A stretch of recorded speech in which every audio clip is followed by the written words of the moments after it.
मी जरी डॉक्टर असलो पण माझं जे मूळ आहे, माझी जी सुरुवात आहे ही शेती म्हणूनच आहे. माझे वडील हे फक्त नवी बास होते. पूर्ण वेळ शेती हा त्यांचा मुख्य व्यवसाय होता आणि लहानपणापासून शेती करत करत मी शिकलो. योगायोगाने डॉक्टर झालो.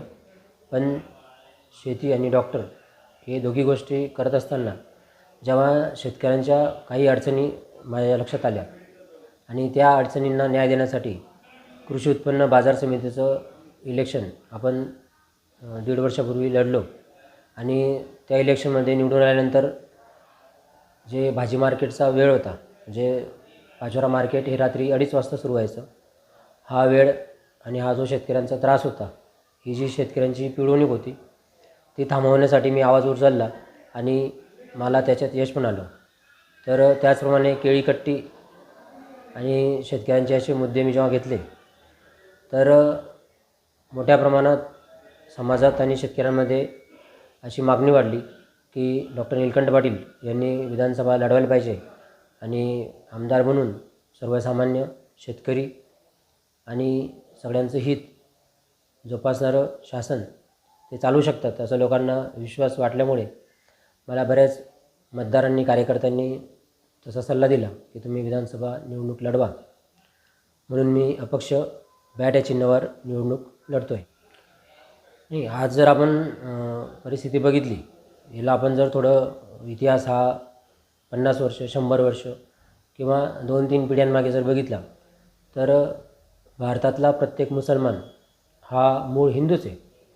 तर त्याच्यामुळे धर्मांतरित झालेला मुसलमान याचा DNA हिंदू आहे. तर त्याच्यामुळे भले आज काही मतभेद असतील पण आपण सगळे भारतीय आहोत आणि आपण जर भारतीय म्हणून विचारसरणी ठेवली आणि सगळ्यांचं कल्याण कसं होईल असं जर आपण शासन चालवलं तर ते सगळ्यांना जास्त योग्य राहील आणि सगळ्यांना त्याच्यात न्याय भेटेल. जसं शेतकऱ्यांचा विषय आला, शेतकऱ्यांमध्ये जर भाजी मार्केट आम्ही जर सकाळी चालू केलं तर हित जोपासलं गेलं, त्याच्यात मग हिंदू शेतकरी असो किंवा मुस्लिम भाजी विक्रेते असो. त्याचप्रमाणे आरोग्यसेवा मी देत असताना 12 वर्षामध्ये आम्ही कधी मतभेद केला नाही किंवा हिंदूची ट्रीटमेंट कशी करायची किंवा मुसलमानची कशी करायची. जो पण रुग्ण आला तो आपला म्हणजे आपल्या दारी आलेला अश्रू घेऊन आलेला एक माणूस या दृष्टिकोनातून आपण काम करतो आहे. आणि मी पुढे जाऊन सांगतो आणि पुन्हा सांगतो की भारतातला प्रत्येक मुसलमान हा याचा DNA हिंदू आहे, तो हिंदूच आहे. नाही, आता ती एक न्यायप्रविष्ट केस आहे. त्याच्यामध्ये जर जिल्हा न्यायालयाने काही आदेश दिलेत तर आपण सर्वजण न्यायालयाचा आदर करतो. न्यायालय जे करते ते योग्यच करते असं आपण मानून चालतो. आणि जर काही कुठं गुंडगिरी, दडपशाही काही होत असेल तर त्याला विरोध व्हायलाच पाहिजे. आणि मी आमदार झाल्यावर सुद्धा जर डॉक्टर नीलकंठ पाटील उद्या आमदार झाला तर मी प्रत्येक गोष्टीमध्ये कायद्याला अनुसरूनच काम करेल.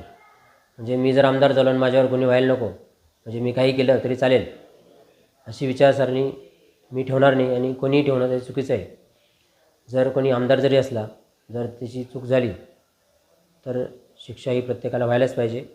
आणि जे कायदा आणि सुव्यवस्था आहे हे मुळात शासनकर्ते यांचं कामच असतं. आणि आपण मुळात जे शेतकरी हित आणि हे जे सुशासन निर्माण व्हावं यासाठीच आपण मुळात राजकारणात आलो आहेत. आणि गुंडगिरी, दडपशाही ही परिसरातली कमी व्हायला पाहिजे, हीच आपली मूळ इच्छा आहे आणि लोकांकडनं पण मला तीच अपेक्षा आहे. तर डॉक्टर नीलकंठ पाटील जरी आमदार झाला तरी आपण सगळ्या गोष्टी कायद्यात राहूनच करू, कायद्याचं पालन करून करू, हे मी सगळ्यांना आश्वस्त करतो. माझं एवढंच म्हणणं आहे की बॅट हे चिन्ह 10 नंबरचं बटन आहे. आणि आपण बॅट का घेतली तर परिसरात जे वंशवाद, परिवारवाद जो राजकारणात झाला आहे बडगाव पचरा विधानसभेमध्ये आणि जो भ्रष्टाचार मोठ्या प्रमाणात झाला आणि जे गुंडगिरी जी मोठ्या प्रमाणात वाढली, तर ह्या सगळ्या गोष्टींना आपण बाउंड्रीच्या बाहेर पाठवण्यासाठी आपण हे बॅट हे चिन्ह घेतलं आहे. आणि प्रचार करत असताना माझ्या हे लक्षात आलं की लोकांमध्ये खूप भावना आहे की बदल व्हायला पाहिजे, नवीन माणूस यायला पाहिजे आणि लोकांच्या मनातला उमेदवार म्हणून डॉक्टर नीलकंठ पाटील आहे असं लोकांच्या चर्चेतनं, त्यांच्या नजरेतनं मला दिसतं आहे. तर लोकांचा वाढता प्रतिसाद बघता आपण जास्तीत जास्त मताधिक्याने निवडून येऊ असे मला पूर्ण विश्वास आहे. आणि तरी माझं सर्व सुज्ञ मतदार बंधू भगिनींना विनंती आहे की 20 तारखेला 10 नंबरचं बटन दाबून बॅट या चिन्हावर जास्तीत जास्त मतदान करा आणि मला आपल्या सेवेची संधी द्या. निवडून आल्यानंतर आपण जे आश्वासनं दिली आहे, जे जाहीरनाम्यात आपण सांगितलं आहे, तर प्रत्येक शब्द आपण पाळू आणि तुमचा कधी विश्वासघात होणार नाही, तुमच्या विश्वासाला कधी तडा जाणार नाही आणि कायद्याचं कधी माझ्याकडून उल्लंघन होणार नाही याची मी पूर्ण काळजी घेईन.